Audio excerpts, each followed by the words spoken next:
December 1907 would mark the bloodiest month in U.S. mining history. There would be 5 major mine explosions.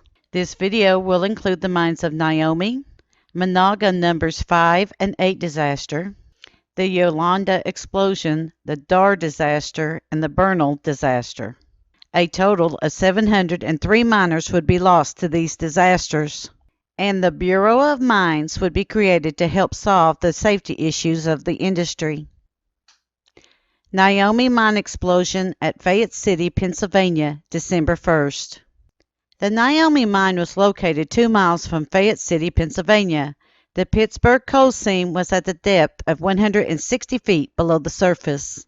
The mine used coal cars that had electric motors. On the evening of Sunday, December 1st, 1907, during the night shift at 7:15 p.m., disaster struck. The number of men that went to work that night was low because of the Sunday night shift. Only 35 men of the 350 worked that night. All of the men would fall victim to the explosion or to the after-damp gases, as there were no survivors.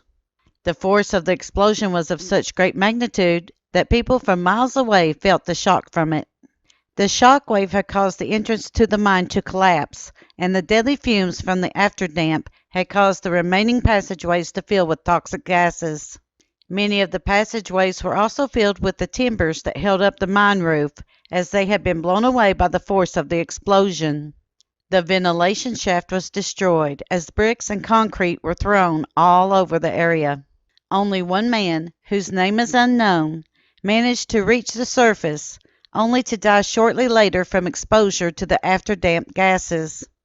Poor ventilation allowed pockets of fire damp to accumulate in the mine.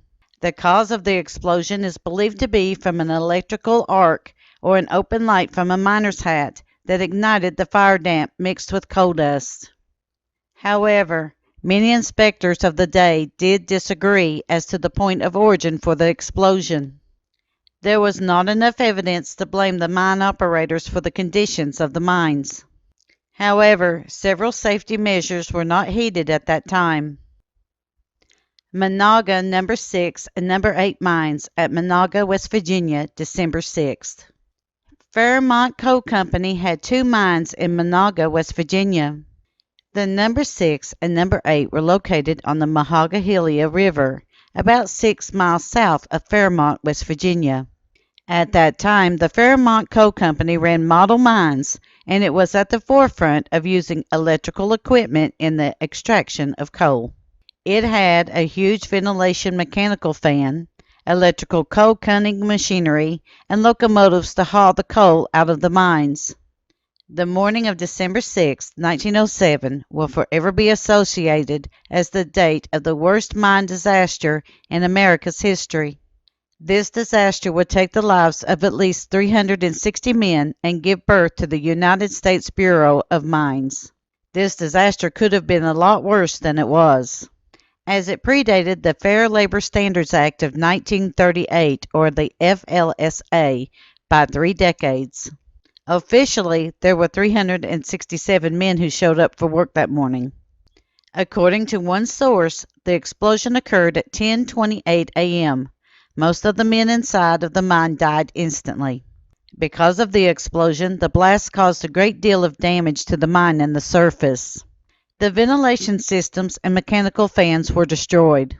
Brick stopping that was used to direct airflow through the mines was blown apart. The roof collapsed because of the mine timbers supporting the roof were blown down or destroyed. All of the roofs and walls were compromised. Rail cars and other equipment were damaged beyond repair. According to one source, a miner had been operating a train load of coal cars up the shaft from the processing plant. One of the couplings broke loose and sent the 18 2-ton coal cars speeding down the mine shaft. When the cars crashed into the mining wall, they had cut the electrical cables that ignited the coal dust in the air. It is also believed that because Fairmont Coal Company's No. 6 and No. 8 mines were connected, this contributed to the size of the explosion. This connection allowed for more casualties. There was also a lack of watering and dust removal systems in the mines, or up to standards. The immigrant workers in the mines were not aware of this, and it is believed that this also played a factor in the safety of the mine. Yolande mine explosion at Yolande, Alabama, December 16th. The Yolande mine was located 35 miles south of Birmingham, Alabama, and just a few miles from Virginia City. It was owned by the Yolande Coal and Coke Company. 90 men checked into work that shift. There is not very much information available about this mine explosion as with the others, but this is what was determined about it. The cause of the explosion was determined to be from a windy shot. A windy shot is when a charge might be improperly tamped or overfilled that leads to the power exploding outwards into the mine instead of inwards toward the coal wall. When the explosion happened, the force of the explosion had destroyed little houses outside of the mine entrance. Within an hour of the explosion, 17 men would crawl out of the mine severely burned. 73 men, some say 75 men, were killed in the explosion. Darr mine explosion at Jacobs Creek, Pennsylvania, December 19th. The Darr mine was owned and operated by the Pittsburgh Coal Company, who was a division of the Consolidation Coal Company. Darr was located near Smithton, in a town named Van Meter, Pennsylvania. The employees included immigrants that were Russians, Hungarians, Slavics, Germans, Polish, Italians, Austrians, and Americans. This particular mine disaster has an interesting footnote to it. December 19th is also in the Orthodox Christian Julian calendar the feast of St. Nicholas. Many of the regular miners were not present at work that day, but were instead at church observing the holiday. The Divine Liturgy was being held at the Jacobs Creek Carpathian Russian Orthodox Church. Many of the miners who were attending this service did so against company policy. Between 11:15 and 11:30 a.m. in the morning of December 19, 1907, an explosion rocked the Van Meter and Jacobs Creek, Pennsylvania area. 239 miners lost their lives in the blast. Only one miner lived to make it to the surface. The ventilation stoppings for the mine were blown away, but the ventilation fan was intact. By December 27th, the bodies of 220 men were recovered. The remaining men were buried under roof fall and other debris. They were recovered at a later date. According to a source, a fire boss had roped off an area the previous day due to a buildup of fire damp. The miners at the time had open flame lamps on their helmets to light the mine. The open flame and the buildup of flammable gases led to a deadly combination. The usage of open flamed helmets was of such common use, it was not considered to be a danger in the mines. This view would change after the Darr mine explosion. This conclusion was not agreed upon by all of the inspectors. The exact location of the point of explosion could not be determined. The Pittsburgh Coal Company was not found to be at fault for the explosion by the inquiry. Bernal mine explosion at Carthage, New Mexico, December 31st. The Bernal mine was in operation near Carthage, New Mexico, just 20 miles from San Antonio, New Mexico. It was owned by the Carthage Fuel Company. It is believed that the mine filled up with deadly gases and that an unknown spark caused the mine to explode. The explosion happened during the lunch hour of 12 noon. Some of the men who had been working in the mine were thrown out of the mine, some as far as 300 yards away.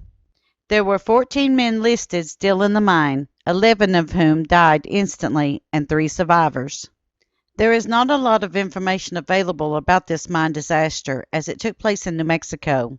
The mine companies there did not report the details of accidents or other disasters to the newspapers. However, what we could find is that many of the miners were Mexican immigrants. In memory, we would like to take a moment to remember all of those who lost their lives. When it comes to mine disasters and strikes, they are historical events, but we would also like to remember that they were real people involved in these events. May their families find peace, and those that lost their lives rest in peace, as their memories are always a blessing to us all. Thank you. Thank you for watching our video on the 5 deadly mine disasters of 1907. Don't forget to hit that like button, as the more likes we receive, the more likely YouTube is to suggest our videos to other viewers. Also, to receive notice when we upload a new video, be sure to subscribe and click the bell notification. We thank you for continuing to support Kentucky Tennessee Living as we are discovering the mysteries in Appalachian history.